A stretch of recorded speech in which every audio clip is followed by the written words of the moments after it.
अस्सलाम वालेकुम प्यारे बच्चों, आज हम इस्लामियात की किताब पढ़ेंगे। हम पढ़ेंगे सफ़ा नंबर 28, पेज नंबर 28 और हमारा आज का मज़मून है सोने जागने की सुन्नतें और आदाब। हमारा क्या मज़मून है? सोने जागने की सुन्नतें और आदाब।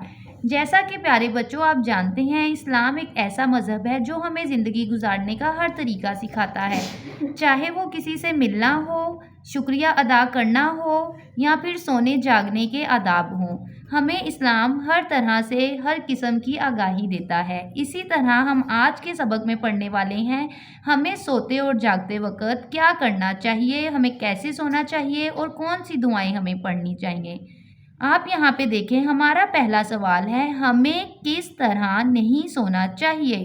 हमारा जवाब है काबा की तरफ पाँव नहीं करने चाहिए। हमें किस तरह नहीं सोना चाहिए?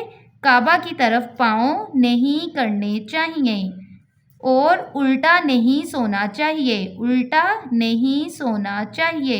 आपने सोते टाइम किन बातों का ख्याल रखना है? नंबर 1, आपके पाँव काबा की तरफ ना हो और नंबर 2, उल्टा नहीं सोना। आपने उल्टा नहीं सोना और काबा की तरफ पाँव नहीं करने। नेक्स्ट है सवाल नंबर 2, सोने से पहले क्या पढ़ना चाहिए?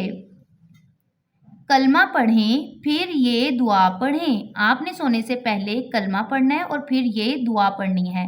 अल्लाहुम्मा बिस्मिका आमूतु व आहिया। सोने की दुआ क्या है? आपने सोते टाइम पहले कलमा पढ़ना है और फिर ये दुआ पढ़नी है। ये दुआ सब मेरे साथ रिवाइज करें। अल्लाहुम्मा बिस्मिका आमूतु व आहिया।